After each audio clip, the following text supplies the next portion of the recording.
Astrologists are able to understand the most complex signs among the stars. And because of this, they are not allowed to show any arrogance. If one believes that astrology grants them unlimited power, they will face banishment by the stars. In the past, I was ignorant enough to think that I understood all fates in the universe. Maybe it was some form of punishment. You should not get confused. If you should become confused one day, not even astrology will be able to help you then. That's what the old hag said. We astrologists can't predict our own fate. But today, those words seem to carry a different meaning.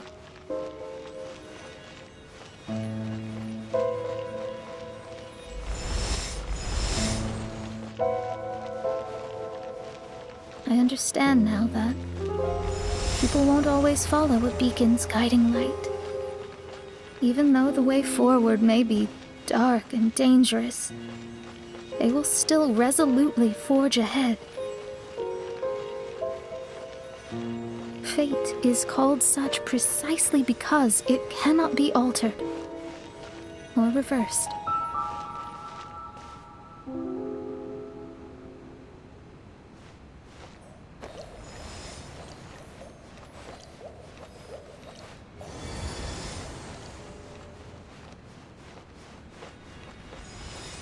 I understand the governing laws of the universe, and have glimpsed secrets between heaven and earth.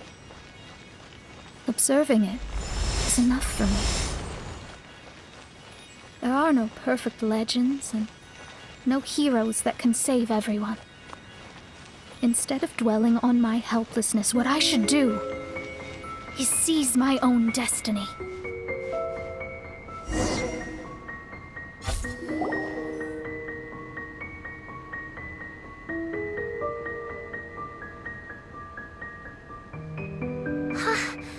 What a magnificent view! Lady Magistus, I believe this is the firmest evidence yet of your immense genius.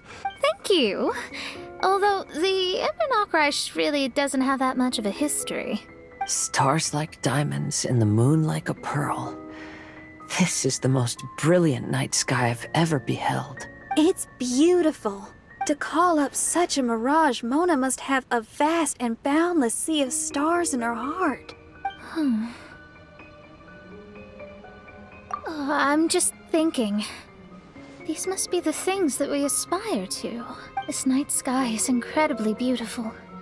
In fact, I might go so far as to say it's even more beautiful than what I usually see in divinations. All the stars are in their rightful place.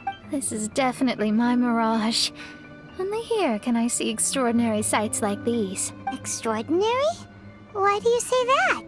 You know, the night sky of Teyvat is truly marvelous. All the answers in the world seem to have been hidden within. When is my missing son going to be found? Do they love me or not? Will I ever recover? As your stars move across the sky, they record all your life events in their path. And among all the people in the world, a considerable number will see their stars deviate from their path.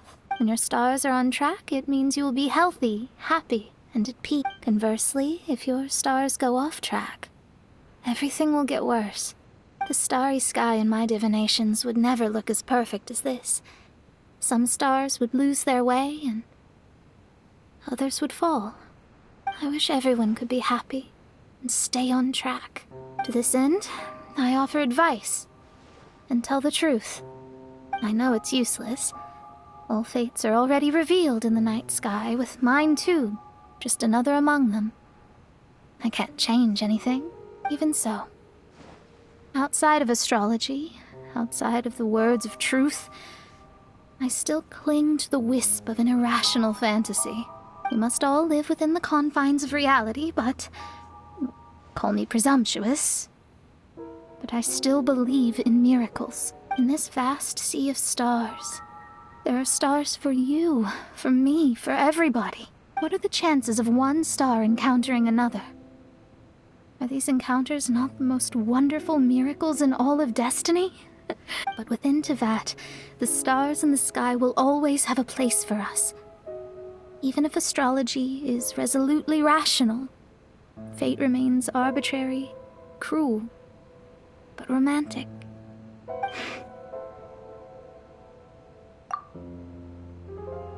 I think I have figured out what those stars are hiding. Now I will seize my own destiny.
There was a transparent bird made of crystal.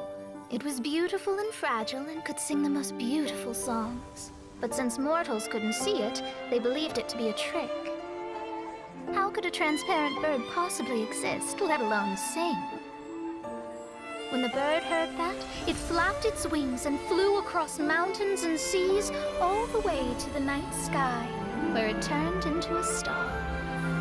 Its brilliance was so dazzling that it illuminated everyone. It allowed all those that could see it to follow its light through the dark night, to sail through the seas under the guidance of the stars. It was born in wisdom, but trapped in ignorance.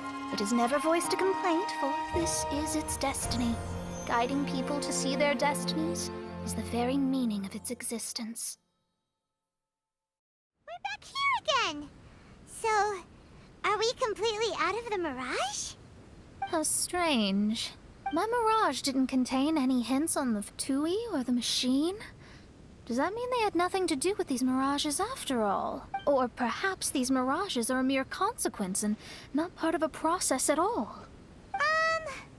Paimon's lost. I mean, these mirages were not steps towards solving the mystery, but rather a direct effect of whatever's going on. Someone did something to bring the mirages into being. As they were just passive side products, it was natural that they couldn't provide us with any useful information. In other words, those mirages were only about ourselves. Pure materializations of ourselves. Interesting.